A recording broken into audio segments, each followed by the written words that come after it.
Hello my gorgeous friends of Webflow, it's your friendly neighborhood Francesco from Supasider here. In this episode we're going to build something a little different and a lot more fun.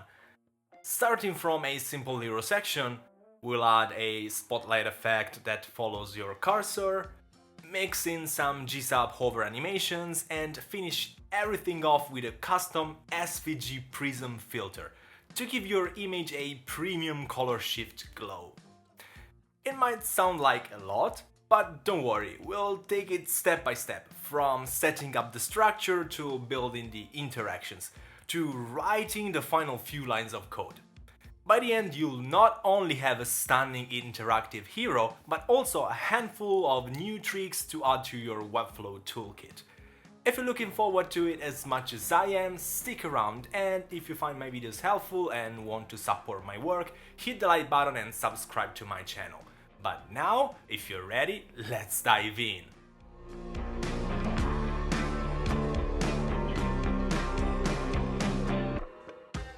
In this tutorial, we're starting pretty much from scratch, with a completely blank page inside our Webflow project. First things first, after selecting the body element, we'll go to the style selector and choose the body all pages tag for a quick initial setup. For this project, we'll use the Inter font. It's not available by default, but since it's a Google font, we can easily add it. Just click on Add Fonts, find Inter in the list, and choose the weight you want. For our case, we'll only bring in medium 500 and light 300. Then hit Add Font and voila! The font is added and ready to use in our project. At this point, you can close the tab and reload the previous one so that the new font becomes selectable inside our project. Now, once again, select the body all pages tag, pick Inter from the font list and set the weight to 300, the size to 1.125 rem and the line height to 1.5 without any unit, so it scales automatically with the font size. Finally, set the text color to white at 80% opacity. This will be the base typography settings inherited by the paragraph we'll add later inside our section. And to make sure the text stands out, let's set the background color of the page to black. With that, let's move on and create what would become the hero section of our next project. Maybe our portfolio, who knows. Using our good old shortcut Command or Control E, let's add a new section to the project and, as usual, give it the class Section. In this case, we want the section to always fill the entire viewport, no more, no less. So we'll set its height to 100 VH. Then, for reasons we'll see shortly, set the overflow to hidden and position to relative. Boom! The first very important piece of our puzzle is ready. Next up, let's keep going with the less exciting but absolutely necessary parts of the setup.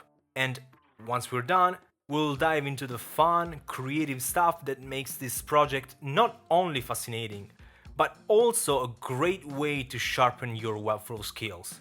So, let's add a container with the same Command or Control E shortcut and call it main-container.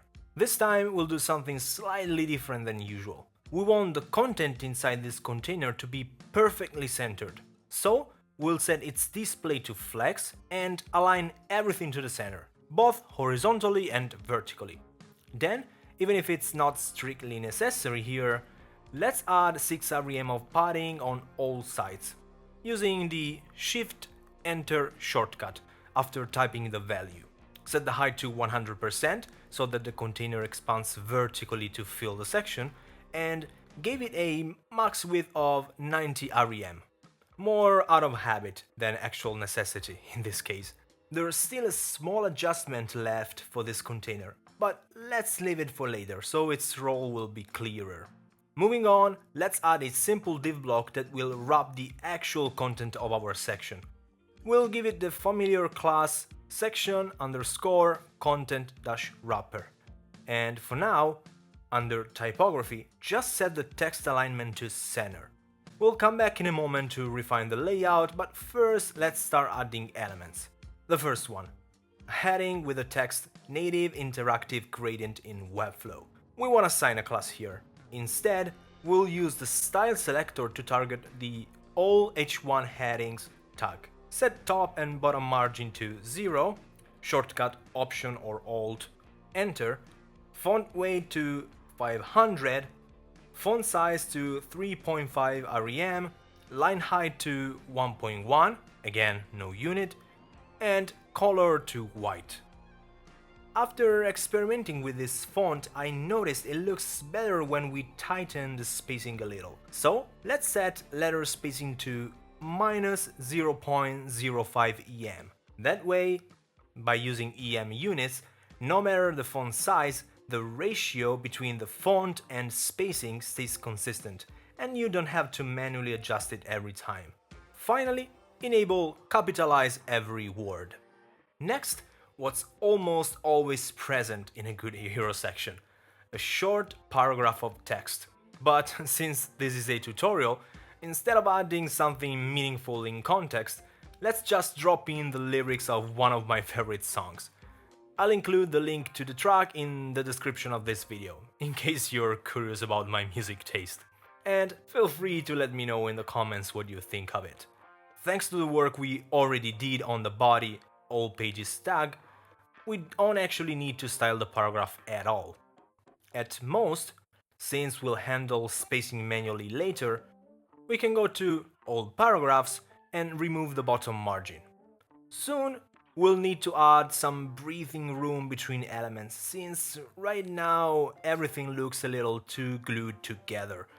But before that, let's add the last piece inside our section content wrapper, the button. Using the shortcut again, add a button and give it the class button. Set vertical padding to 0.75 rem, horizontal padding to 2 rem, and line height to 1, no unit, to eliminate extra spacing caused by line height. Give it a background color of blue but almost transparent.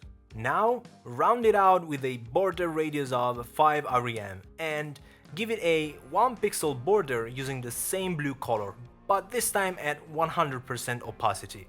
And one last prep step for the hover animation we'll add later. Set transitions on transform, border, and background color, each with a duration of 1500 milliseconds, yes, 1.5 seconds, and an easing function of ease in out. At this point, the layout still feels squashed vertically and a bit of all over the place horizontally. But fixing this is super simple. Select the section content wrapper, set the display property to flex, direction to vertical, and center the content both horizontally and vertically. Add a 1.25 rem gap to space out the elements, and finally, to prevent the content from stretching across the entire screen, set a max width. For me, 31 rem works nicely, but depending on your heading text, you might need a different value. And with that, the skeleton of our hero section is complete. From here, we're ready to dive into the exciting part of the video. A couple of clever tricks, all but gold Webflow interactions working hand in hand with the new ones, and as the cherry on top, an SVG filter. Because why not? Plus a healthy dose of GSAP. So let's go! Let's kick off this second part with the element without which this entire effect would simply not be possible, the image. And I really want to emphasize this point. The choice of the image is absolutely crucial for making this effect work at its best. So here's what we'll do. First, we'll add an image to our project. Then I'll explain the characteristics this image should have. Finally, I'll also tell you where you can find similar ones if you'd like to experiment. Let's start by selecting our section and dropping in a simple image. Give it a class, section underscore image. This image needs to do two main things. One, act as the background image for the section. Two, always fill the entire space of the section, regardless of screen size or proportions, while still keeping its original aspect ratio. To achieve both requirements, we'll set both width and height to 100%. Then, to preserve the aspect ratio, we'll set object fit to cover. As the final step, set the position to absolute, with a full option. But hold on, the image still sits above the content. And of course, we want the content to be visible on top. Simply moving the image above the main container in the navigator won't solve the problem. Why? Because the main container has a static position by default, and static elements will always sit under absolutely positioned elements in the same stacking context. Here's the fix. If we set the main container's position to relative, things change. Since both elements, the image and the container, will now share the same default set index, auto, the one that comes later in the DOM tree, the container in this case, will be rendered on top of the other, so the image. That's why changing the main container's position to relative solves the issue. Now let's actually choose our image from the assets panel. This is the one I picked, but of course you can use something different. The important thing is that the image should have strong contrasts between light and dark areas, bold gradients that create depth, or striking highlights and shadows. These characteristics make the spotlight effect look much more dramatic and effective. And if you're looking for inspiration, I'll make it easy for you. On Unsplash, there's an artist who's created tons of images in this exact style.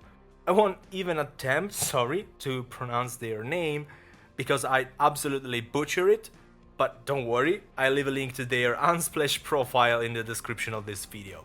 Definitely check out their work because in my opinion it's just phenomenal. But for us, it's time to move on and to get started with the very heart of this tutorial, the spotlight effect. This is the main goal of the entire video. We already have all the essential pieces of our hero section in place, so now it's time to give it real superpowers. Let's call it a Super Saiyan level 1 transformation, because yes, today we're going for level 2 as well. So first, let's ask ourselves the key question. How do we even create a spotlight effect, theoretically? Well, think about it like this. We need to simulate a cone of light, where everything inside the cone is visible and everything outside fades into darkness. In other words, it's as if a glowing circle appears on the image and beyond its edges, everything quickly dissolves into black, hiding the content outside of it. And that word, quickly dissolves, is an important clue. We're essentially talking about a gradient. And since we want the effect to look circular, the obvious choice is a radial gradient. Perfect. We've got two ingredients so far, radial gradient. And yes, we can create one natively in Webflow just by setting it as a background style. But then comes the real question. Which element should we apply this background to? And how do we configure it so it actually creates the illusion of a spotlight? Clearly, we cannot apply the gradient to the image itself. Any background you assign to an image will always sit behind the image and therefore won't be visible. So the logical step is to add an overlay above the image. Let's do that. Select the section, add a div block, and with our usual unlimited creativity, give it the class overlay. Done, right? Of course not, we're just getting started. First, set the overlay to absolute with the option full so it fills the entire section and therefore the viewport, and then apply a radial gradient background. But wait, not exactly what we had in mind, is it? By default, the gradient goes from black to white, covering everything underneath. That already tells us something though. If we want the overlay to affect only the image and not the text sitting above it, we'll need to place the overlay between the image and the main container in the navigator. Now, how do we shape this gradient into an actual spotlight effect? Currently, it goes from black to white, we said. But what we want is a circle where the center is transparent, so we can see the image, and the edges quickly fade into black. So let's experiment. First, change the black to transparent. That's closer, but still not right. Next, replace the white with black. That's definitely better. Now we're getting somewhere. But the fade is way too gradual. There's no clear spotlight yet. Here's the key. If the transition is too soft, we need to tighten the stops. For example, put black at 50% and transparent at 20%. The spotlight might look a bit too narrow, but actually we will see in a few minutes that this might be just the right size. After some experimenting, I found that adding 2 additional stops work really well. At 28%, a semi-transparent grade, basically black with 50% opacity, and at 38% and almost black, so black with 80% opacity. This gives us a smooth but convincing transition, with enough sharpness to feel like a real spotlight, but not so sharp that it looks artificial. So, are we done? Technically, all that's left is to animate this overlay using the good old mouse move over element interaction. So the radial gradient, our spotlight, moves according to the cursor's position. And yes, that's essentially correct, but as we'll see very soon, there are still a few more adjustments we'll need to make to the overlay to get everything working perfectly. But for now, we've built the foundation of the effect, and we're ready to move on to the animation that will bring our spotlight to life. Before diving into the animation itself, let's do one small but important adjustment. Select the image and set its display property to none. And after selecting the body all pages tag, let's reset the background color to white. Why? Because this way, as you'll immediately notice, the spotlight becomes fully visible inside the viewport. And when we start building the animation, its behavior will be clear and unmistakable. We'll see exactly what's happening without anything getting in the way. So let's start building. Select the section, head over to the interactions panel, and make sure that from the drop-down at the bottom, classic interactions is selected. Then, as anticipated, add a new interaction, mouse move over element. From the action drop-down, select play mouse animation. Then, click the plus icon to begin building the animation. Let's give it a name right away. Between parentheses section, the element we're applying the interaction to, and then spotlight, a sort of indication of what the animation does. Now, what do we actually want this animation to do? We already said that the spotlight should follow the cursor, meaning if the cursor is at the very center of the hero section, the spotlight should also be centered in the viewport. If the cursor moves to, let's say, the top right corner, the spotlight should move there as well, perfectly aligned with the cursor. With this in mind, the animation isn't too complicated. It only requires 4 actions in total, 2 for the x-axis, 0% when the cursor is at the far left, and 100% when it's at the far right, and 2 for the y-axis, 0% when the cursor is at the top edge, and 100% when it's at the bottom. Webflow will then interpolate between those values, giving us a smooth animation. So, with the overlay selected, let's add our first move action. If we want the overlay to travel the same distance as the cursor, so that the center of the spotlight always matches the cursor's position, then at 0% for left, the move transform should be set to -50 VW. That's the distance from the center of the section to the left edge of the viewport. And already we can see that something's off. The overlay no longer covers the entire section once it starts moving. Why that happens, I'll explain in a moment. For now, focus on the center of the spotlight, because that part is clearly working as intended, so let's keep going. If 0% is at minus 50 VW, then at 100%, far right, it should be 50 VW. Perfect. The spotlight now moves exactly where we want it to. Using the same logic for the y-axis, but with viewport height instead of width, we'll set 0% minus 50 VH, 100% 50 VH. Enable live preview and move your cursor around. The spotlight follows it beautifully. Exactly what we wanted. Now click Done, and as a finishing touch, increase the smoothing value, something like 95%, to make the movement silky smooth and elegant. But of course we'll still have a problem to solve. The overlay isn't covered the entire section anymore, right? So let's think about why. By default, the overlay is absolutely positioned with all offsets set to 0, so it expands to fill its parent, the section, exactly. The moment it moves even a single pixel, its edges become visible, because it no longer stretches across the entire viewport. So the question is, by how much do we need to scale it up so that no matter where it moves, it always covers the viewport completely? Let's test one of the worst case scenarios. Cursor in the top right corner. Immediately, it's clear that the overlay needs to extend 50 VH taller and 50 VW wider than its current size. And now we can also understand why we set the overflow property of the section to hidden.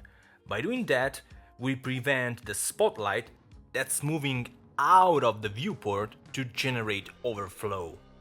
And so, horizontal scrolling.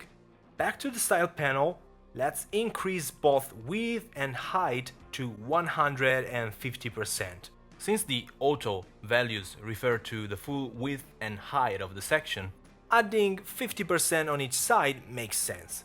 But now the spotlight is no longer centered. To fix that, we need to shift it upward and leftward by half of the increase.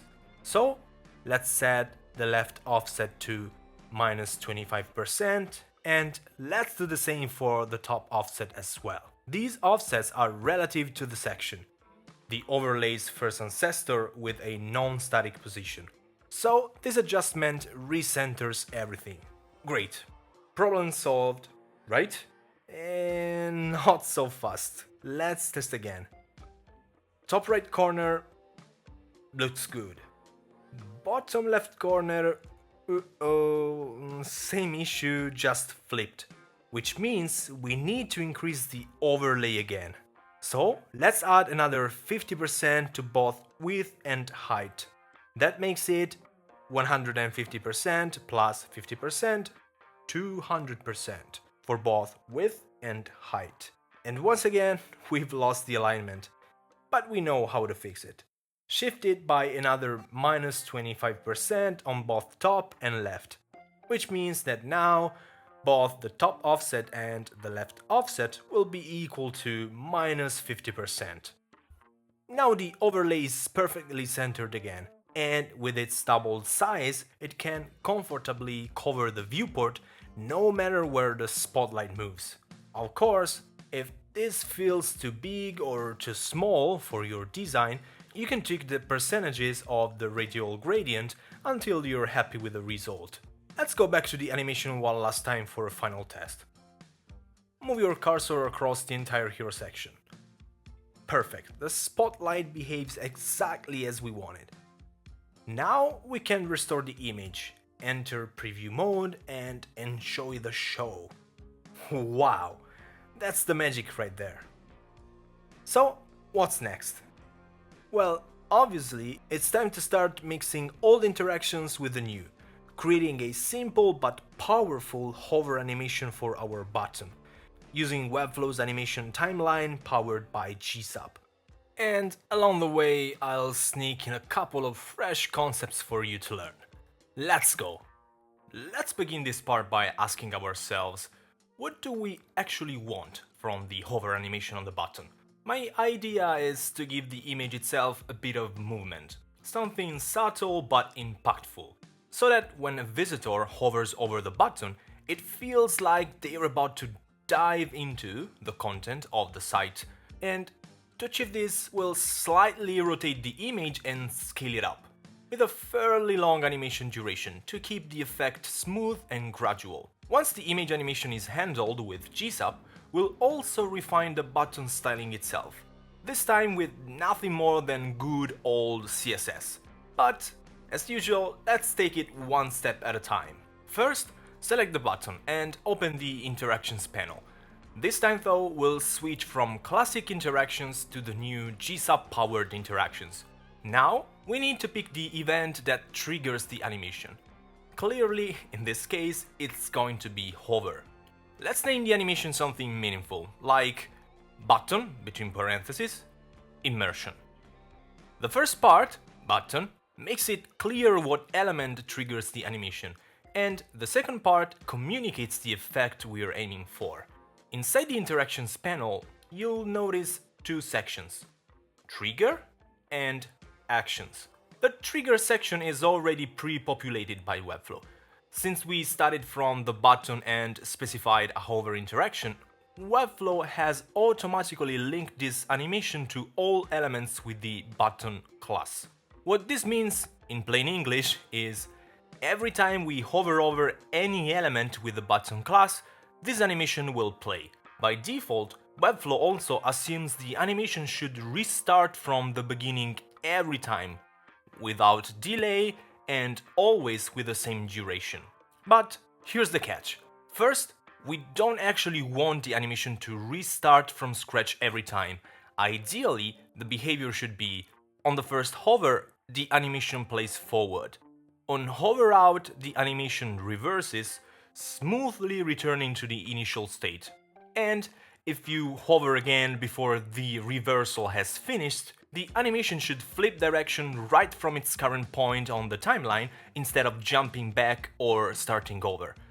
In short, the animation should behave like a continuous timeline, capable of moving forward or backward depending on hover state. Also, we noticed that to make that happen, we'll need two triggers, one for hover in, mouse enter, and one for hover out, mouse leave. With that in mind, let's adjust the settings. For the first trigger, mouse enter, change the control type to play. In GSAP interactions, this ensures the animation plays forward from its current position, not from the start every single time. Then, add a second trigger for hover out. Change its type from mouse enter to mouse leave, and this time set the control to reverse. And here's the key difference between the old interaction system and the new GSAP-powered one. Before, you'd have to build two separate animations, one for hover in, one for hover out. Now, you can build a single animation and simply reverse it when the trigger changes. Much cleaner, much smarter. Alright, mini masterclass on triggers complete, let's build the animation itself. This brings us to the Actions section. An action is the building block of an animation. Each action is just a set of transformations applied to a group of elements called targets. An animation can contain one or more actions. In our case, we only need one action, because we only want to animate the image by scaling and rotating it. So, create a new action and select Custom, since we want to start from scratch. Name it Scale and Rotate. Now, let's define the target. By default, Webflow adds same as trigger, meaning the element being hovered, our button. But that's not what we want.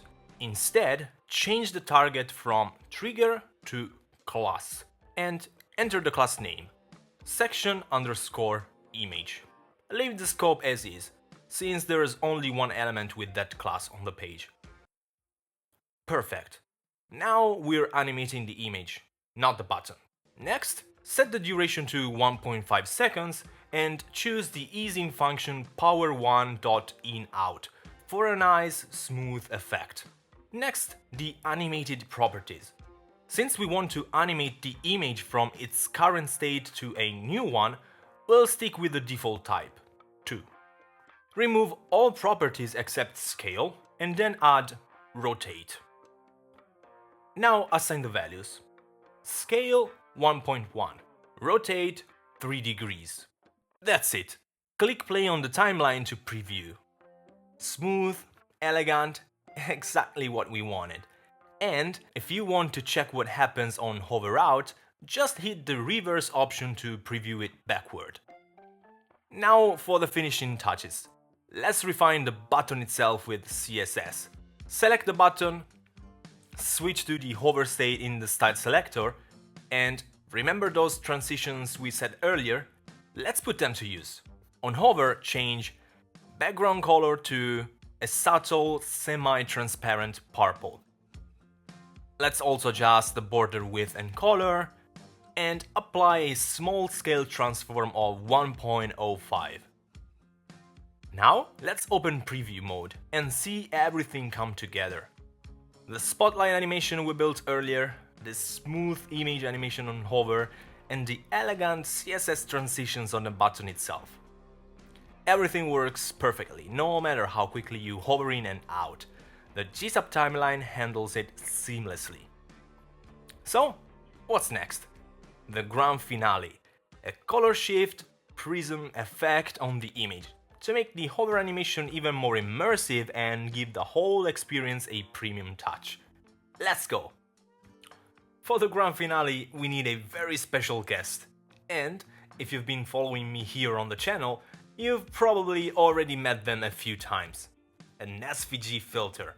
You'll find the HTML code we need inside the clonable project linked in the description of this video, but let's go through the process together. First, add an embed element to the page and paste the filter code inside.